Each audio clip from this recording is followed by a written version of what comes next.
শ্রেণীর মুসলিমরা আছে না, আছে কি আছে না, তারা বলছে যে আল্লাহকে ডাইরেক্ট পাওয়া যায় না, হুজুর ধরে তবে পেতে হয়। তোমার হুজুরের পাছার চামড়া তুলে দেবো। বিয়াদব কোথাকারে বলছে হুজুর ধরে আল্লাহকে পেতে হয়, ডাইরেক্ট পাওয়া যায় না। তার মানে তোমার সঙ্গে ওদের কোনো মিল, মানে কোন জায়গায় অমিল নেই। অমিল আছে না? হিন্দু ভাইদের সঙ্গে তোমার কোথাও অমিল আছে? নাই। ও তার বাপ মারা গেলে শ্রাদ্ধ করে, তুমি তোমার বাপ মারা গেলে চল্লিশা করো, তাই না? ও মাটির তৈরি করা দেব দেবীর সামনে মাথা নত করে, তুমি মরা মানুষকে কবরে ঢুকিয়ে দিয়ে মাথা নত করো। সে তার ঠাকুর থানে মানত করে আর তুমি তোমার মাজারে মানত করো, তাই না? সে কি বলে মা চাও সাধু বাবা, আর তুমি কি বলো মা চাও লালন বাবা, মা চাও অমুক বাবা। অমুক বাবা থাকলে আমরা পার হয়ে যাব। আরে তোমার বাবাই তো কিয়ামতের দিন নৌকা চালাবে, তো নিজেই কি করবে তা ঠিক নাই। ইসলামের যত সর্বনাশ করেছে, সমস্ত সর্বনাশের মূলে এই মুনাফিকদের হাত আছে, আছে না নেই? আছে। দুটো একটা দৃষ্টান্ত পেশ করি। এক, ডক্টর জাকির নায়েক, ভারতবর্ষের একটা রত্ন বলা যেতে পারে, বলা যেতে পারে না, রত্নই বটে, তাই না? এই মুহূর্তে সারা পৃথিবীর কোনো বিদ্যা নেই যে ওর সামনে দাঁড়াতে পারবে, এরকম কোনো বিদ্যা নেই। এটা আল্লাহর পক্ষ থেকে। যদিও আমাদের দেশ থেকে লোকটাকে তাড়িয়ে দেওয়া হলো, প্রথম যখন তাড়িয়ে দেওয়া হলো তখন আমি বক্তব্যের ফিল্ডে বলেছি যে এর জন্য দায়ী হচ্ছে সরকার, এর জন্য দায়ী নরেন্দ্র মোদী, এর জন্য দায়ী অমিত বাবু, এর জন্য দায়ী আপনার দিলীপ বাবু, এই সব বক্তব্য রেখেছি। তারপরে অনেক চিন্তা ভাবনা করে এবং ওনার খুব কাছের মানুষদের কাছে গল্প শুনে আমি যা এই পর্যন্ত বুঝতে পারলাম, তাতে করে ভারতবর্ষের মাটি থেকে এই লোকটাকে তাড়ানোর মূলে সব থেকে বড় যারা দায়ী, দাড়িওয়ালা, টুপিওয়ালা, বড় পাঞ্জাবি পরনেওয়ালা, নামধারী আলেমের নামে মুনাফিক, এদের সব থেকে বেশি দায়ী। সব থেকে বড় অপরাধ এরা করেছে। বাংলাদেশের প্রখ্যাত আলেম আব্দুর রাজ্জাক বিন ইউসুফ ইন্ডিয়া আসার ভিসা পায় না। কেন? কেন ভিসা পাচ্ছে না? কেন? এই যে কিছু পীর ফকির, আলা হজরত, অমুক শরীফ তমুক শরীফ, বড় পাঞ্জাবি পরে এই হারাম খোরেরাও কাছতে দিচ্ছে না। আল্লামা দেলওয়ার হোসেন সাইদি, আল্লামা দেলওয়ার হোসেন সাইদি ওর জীবনে কোনোদিন ইন্ডিয়াতে আসতে পারেননি। কারণ কি? এই মুনাফিকদের কারণে। উপরে উপরে দাড়ি টুপিওয়ালা লোক, কোনো সমস্যা নেই, কিন্তু ভিতরে মুনাফিকি রয়েছে, নিফাক রয়েছে। আল্লাহ সুবহানাহু ওয়া তাআলা মুনাফিকদের ব্যাপারে বলছেন অনেক কথা, আমি একটা একটা করে বলছি। নাম্বার 1, বলুন পৃথিবীর সব থেকে বড় পাপের নাম কি? শিরক। হ্যাঁ, আপনারা খুব ভালো বলতে পারছেন। শিরিক হচ্ছে পৃথিবীর সব থেকে বড় পাপ। শিরিক করে একটা মানুষ জাহান্নাম যেতে পারে। 2, সুদ, কাবিরা পাপ, বড় পাপ। সুদ কেউ যদি খায় ও জাহান্নাম যাবে। পিতামাতার অবাধ্য হওয়া, এটা বড় পাপ। এ পাপ কেউ করলে একটা মানুষ জাহান্নাম যাবে। তারপরে মদ পান করা পৃথিবীর 3য় বড় পাপ, এটা করলে মানুষ জাহান্নাম যাবে। মিথ্যা সাক্ষ্য দেওয়া, অন্যায়ভাবে কাউকে হত্যা করা, এতিমের মাল ভক্ষণ করা, চক্রবৃদ্ধি হারে সুদ খাওয়া, ব্যভিচার করা, এইগুলো হচ্ছে পাপের জগতের সব থেকে বড় বড় পাপ, তাই না? এই পাপগুলো করলে একটা মানুষ স্বাভাবিক গতিতে জাহান্নামে যাবে। তবে জাহান্নামের কোন জায়গায় থাকবে এ কথা আল্লাহ তাআলা বলছেন না। কোথায় থাকবে এ কথা আল্লাহ বলছে না, কিন্তু মুনাফিকদের ব্যাপারে বলছেন ইন্নাল মুনাফিকিনা ফিদ-দারকিল আসফালি মিনান নার। মুনাফিকরা এত নিকৃষ্ট যে এরা জাহান্নামের একেবারে নিম্ন স্তরে থাকবে। মতাল, সুদখোর, ব্যভিচারখোর, যত পাপ তারা জাহান্নামে হয়তো যাবে, কিন্তু আল্লাহ মুনাফিকদের ব্যাপারে বলছে এরা জাহান্নামের একেবারে নিচেতে থাকবে। তার মানে সব থেকে নিকৃষ্ট পাপী হচ্ছে এরা। নাম্বার 2, আমি কোটি কোটি টাকা সুদ খেয়ে মারা গেছি, ভালো করে বুঝবেন, সুদ খেয়ে মারা গেছি, আমি ব্যভিচার করে মারা গেছি, আমি চুরি করে মারা গেছি, আমি অন্যায়ভাবে কাউকে হত্যা করে মারা গেছি, বলুন তো আমার জানাজা পড়া যাবে কি যাবে না? যাবে? ভয়ে বলছে না যে গোলমাল হয়ে যায় যদি। আরে যাবে যাবে, কোনো সমস্যা নেই, যাবে।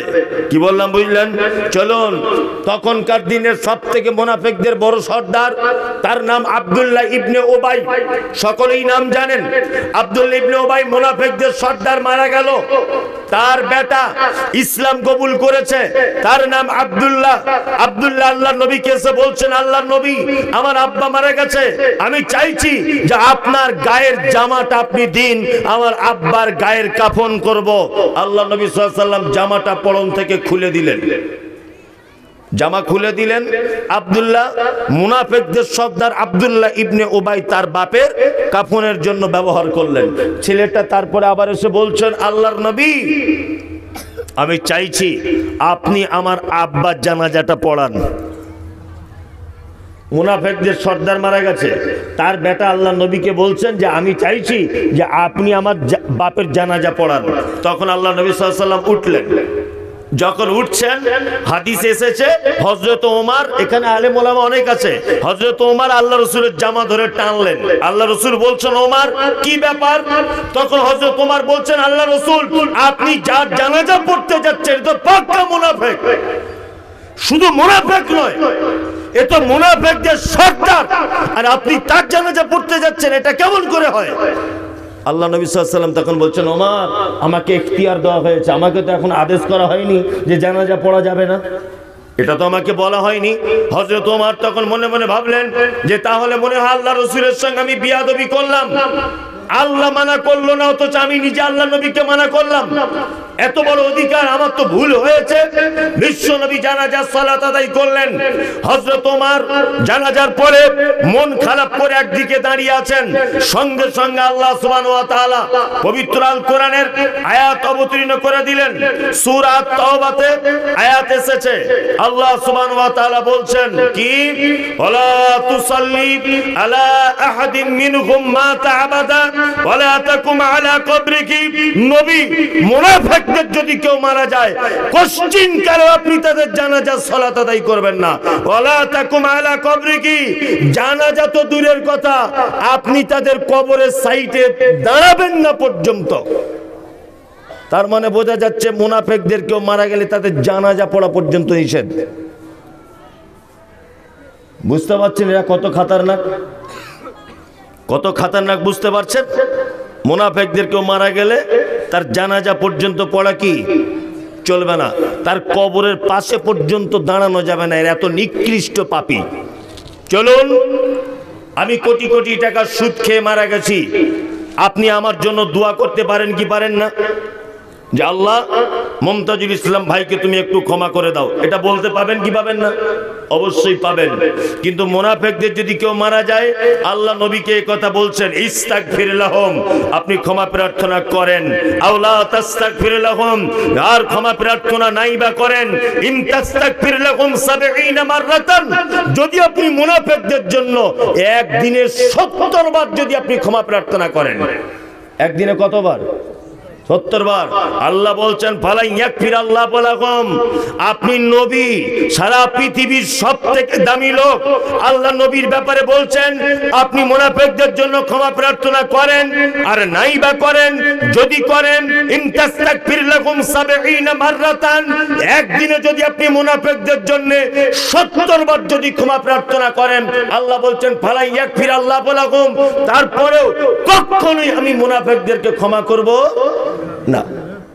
মানে মুনাফিকরা এত নিকৃষ্ট, নবী যদি তাদের জন্য দোয়া করে, আল্লাহর নবীকে বলছেন আপনি একবার দুইবার নয়, আপনি যদি দিনে ৭০ বার যদি মুনাফিকদের জন্য ক্ষমা প্রার্থনা করেন, তবু আপনার হাত ফেরত দেওয়া হবে, আপনার দোয়া কবুল করা হবে না। বুঝতে পারছেন এরা কত পাপ, কত বড় খারাপ লোক? বুঝতে পারা যাচ্ছে? যাচ্ছে। কারণ কি? ক্ষমা প্রার্থনা করা যাবে না কেন?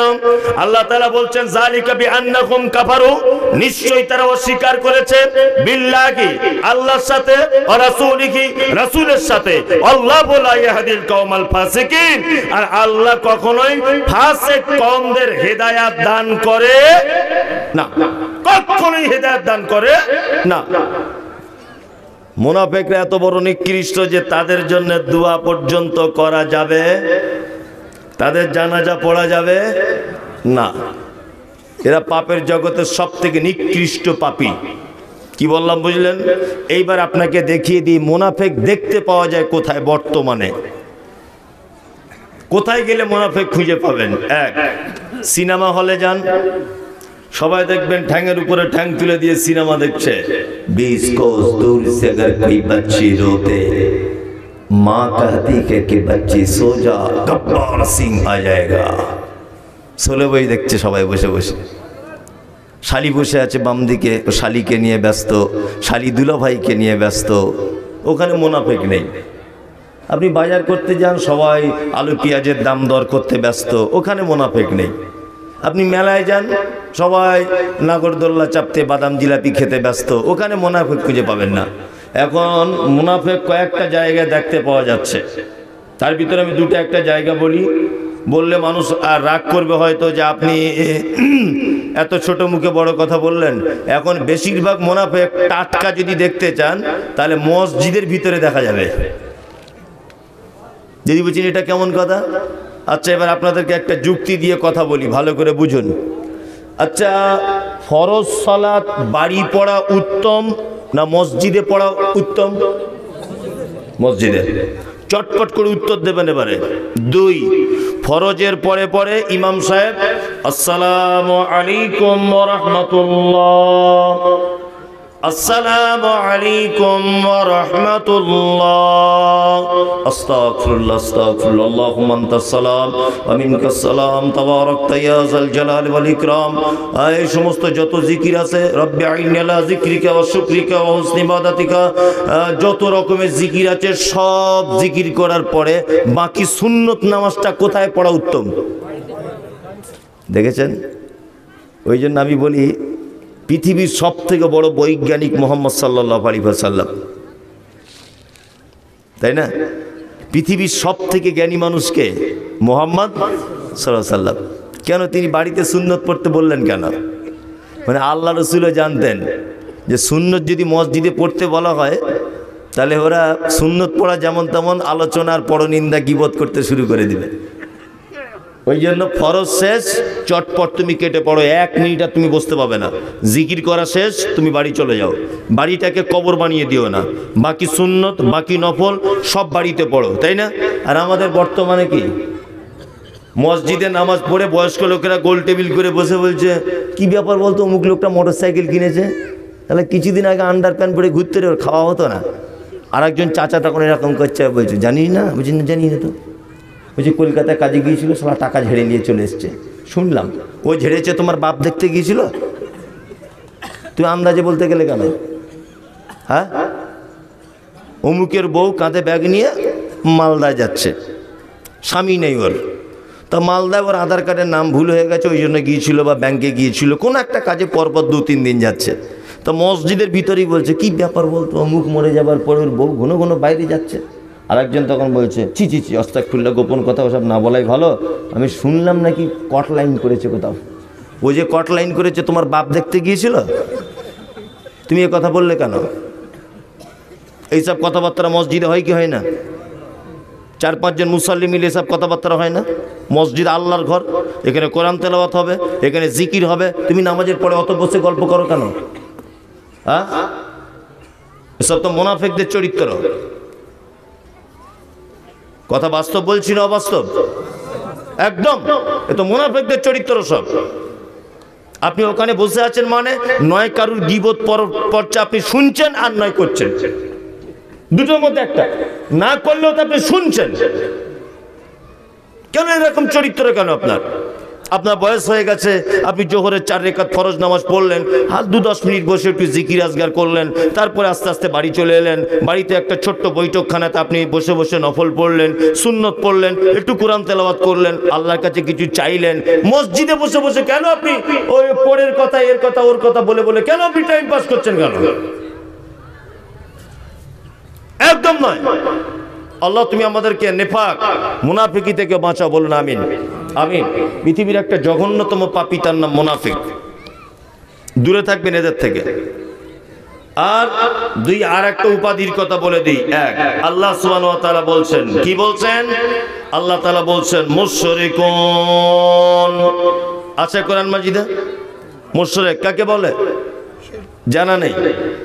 আমি বলে দিই, মুশরিক আর একটা শব্দ এসেছে সাবেঈ। আমাদের বর্তমানে ভারতবর্ষে মুসলিম বাদে যত ধর্মের মানুষ বসবাস করে, কোন ধর্মের মানুষ মুশরিক নয়, তারা হচ্ছে সাবেঈ। এই ব্যাপারটা ভালো করে বুঝবেন।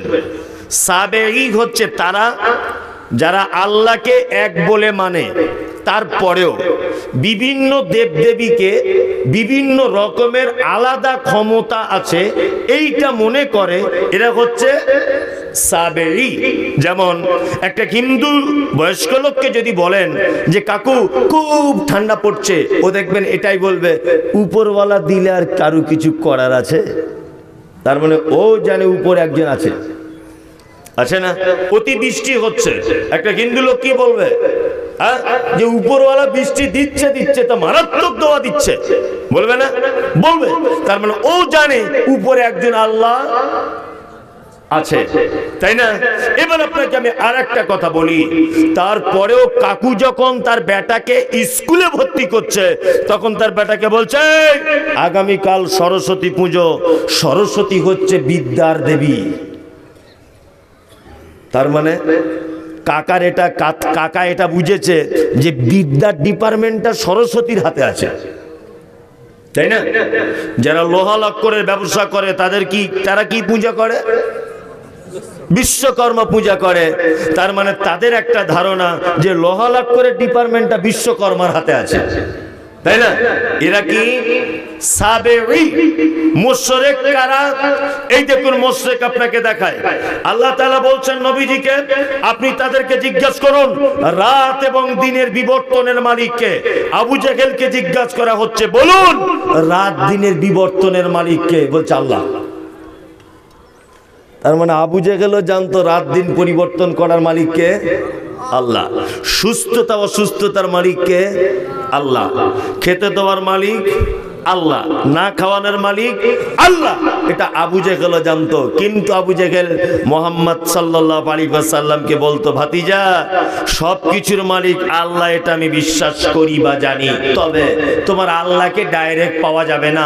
360টা দেব দেবীর মাধ্যমে তোমার আল্লাহকে পাওয়া যাবে, একা একা ডাইরেক্ট পাওয়া যাবে না। এ হয়ে গেল মুশরিক। তার মানে মুশরিক অন্য কোন দলে নেই, অন্য কোন ধর্মে পাওয়া যায় না। মুশরিক যদি দেখতে চান তাহলে নামধারী মুসলিমদের ঘরে সব মুশরিকদের জন্ম।